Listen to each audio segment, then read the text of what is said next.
Hezbollah and Israel have been at war since Hezbollah attacked Israel the day after October the 7th. Israel invaded southern Lebanon on the 1st of October this year. And on Tuesday this week, Israeli troops had reached all the way to the Litani River for the first time since hostilities began. The G7 convening just outside of Rome here. This is the last G7 foreign minister meeting that will occur under the Biden administration. So really critical for Antony Blinken to get many of his sort of points across and to make any sort of enduring legacy in the last few months of the Biden administration. What we expect on day one is really a focus on the Middle East, on the situation in Israel, Gaza. Both parties here have declared themselves winners of this 14-month conflict. But to me, it's not very clear what either side has achieved. You have Hezbollah, who entered this war because they wanted Israel to stop its bombardment of Gaza. That hasn't stopped. Then you had Israel, who said they wanted to bring their people back home to the north. That also, it's not clear if that objective has been achieved. So who are the winners and losers?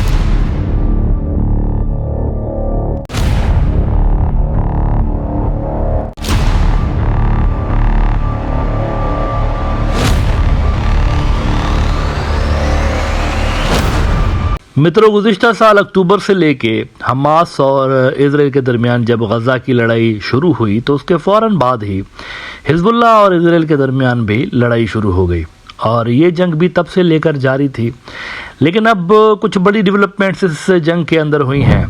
Trump ने आते साथ ही एक तो ये statement दी थी कि Lebanon के साथ फौरी तौर पर सीज़ फायर होनी चाहिए और साथ ही उसने ये भी कहा था कि गज़ा की लड़ाई जितना जल्दी हो सके इजराइल को बंद कर देनी चाहिए, यानी ख़त्म कर देनी चाहिए। उसने ये नहीं कहा कि मैं कोई सपोर्ट नहीं करता हूँ, सपोर्ट फुली कर रहा है वो, और उसने कहा भी है कि टोटल सपोर्ट करूँगा इजराइल की। लेकिन साथ ही उसने ये भी कहा कि इस जंग को तेज़ी के साथ निपटाया जाए, गज़ा वाली को।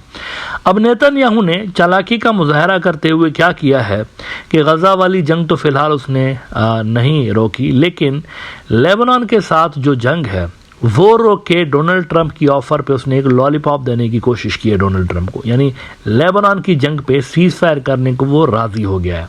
अब ये बड़ी अहम तरीन डेवलपमेंट है। नेतन्याहू राज़ी क्यों हुआ है, इस पे भी 2-3 बड़ी इंपॉर्टेंट बातें हैं जो कि डिस्कस करना ज़रूरी है। पहली बात तो यह है कि नेतन्याहू के ऊपर वेस्ट का दबाव बढ़ गया था। आपने देखा कि इंटरनेशनल क्रिमिनल कोर्ट के वारंट इशू हो गए और उसके बाद एक के बाद एक आपने देखा कि मगरिबी मुल्कों ने कहा कि अगर ये हमारी तरफ ट्रैवल करेगा तो हम इसको गिरफ्तार करेंगे।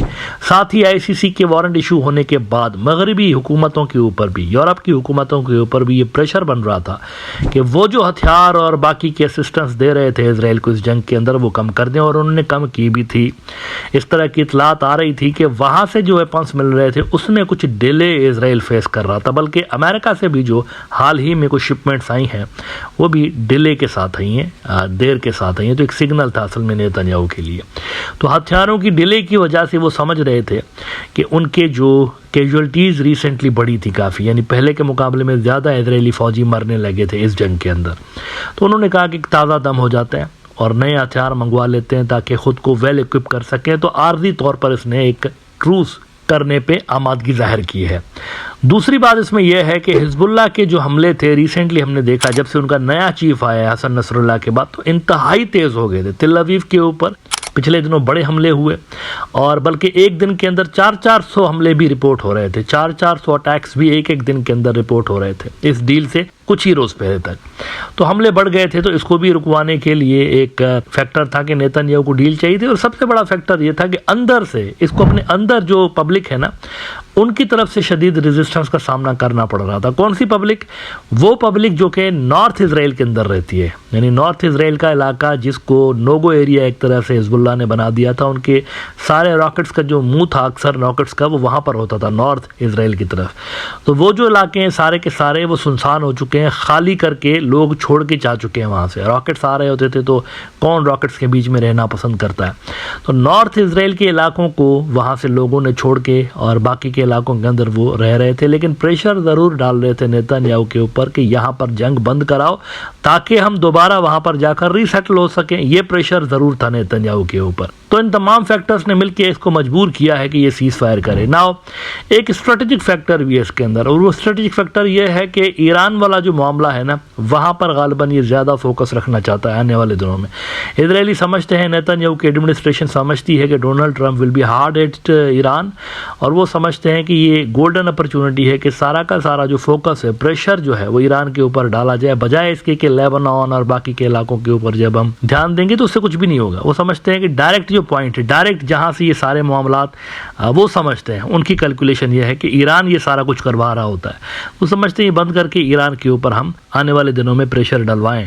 CNN ने रिपोर्ट किया है, Israel Hezbollah ceasefire begins in Lebanon. An Israel-Hezbollah ceasefire has taken effect and is largely holding in Lebanon, potentially bringing an end to more than a year of cross-border strikes and months of a full-scale war that has killed thousands. अब इस जंग के हवाले से बता दूं, ये ceasefire जो हुई है ना, इसके हवाले से बता दूं, पहला जो फेज़ है 60 दिन का है।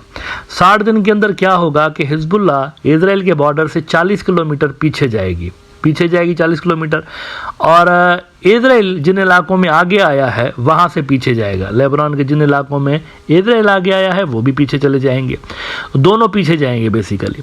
और साथ में ये भी होगा कि जो लेबनान की आर्मी है और अक़वाम मुत्तहिदा यूनाइटेड नेशंस की जो पीस कीपिंग फोर्स है वहाँ पर लेबनान के अंदर, ये दोनों मिलके इस डील को इन्फोर्स करवाएंगे, इस डील को अमल में लेकर आने की कोशिश करेंगे इनके ट्रूप्स।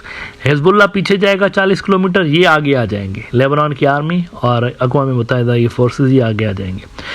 अच्छा, यहाँ पे एक सिग्निफिकेंट बात बताना ज़रूरी है। डिक्लेयर्ड ऑब्जेक्टिव क्या था इजराइल का इस जंग के अंदर? डिक्लेयर्ड ऑब्जेक्टिव ये था कि हमने हिजबुल्ला को ख़त्म करना है, ये डिक्लेयर्ड ऑब्जेक्टिव था।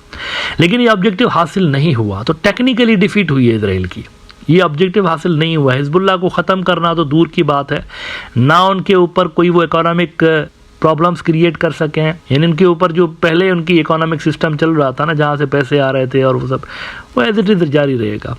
और ना ही ये हिजबुल्ला का मिलिट्री स्ट्रक्चर ख़त्म कर सकें, फाइटिंग कैपेबिलिटीज़ ख़त्म कर सकें, ये भी नहीं हुआ। तो जो मेन ऑब्जेक्टिव था ना इजराइल का, ऑब्जेक्टिव नंबर 1 इस लड़ाई के हवाले से, वो हासिल नहीं हो सका, विच मीन्स टेक्निकली इसको आप डिफीट कह सकते हैं इजराइल की जानिब से। नाउ यहाँ पर बात करते हैं गज़ा की। गज़ा की सीज़ फायर फ़िलहाल दूर दूर तक नज़र नहीं आ रही। ये तो हो गया ना, कुछ लोग उम्मीद जाहिर कर रहे थे कि शायद इसके साथ हो सकता है कि हमास वालों के साथ भी सीज़ फायर हो जाए, लेकिन नियर फ्यूचर में ऐसा होता हुआ नज़र नहीं आ रहा।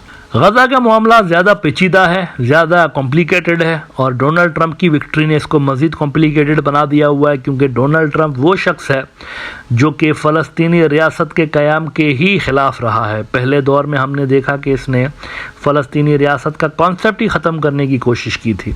तो इसके आने के बाद गज़ा और वेस्ट बैंक का क्या मुस्तकबिल होगा, that we have to C.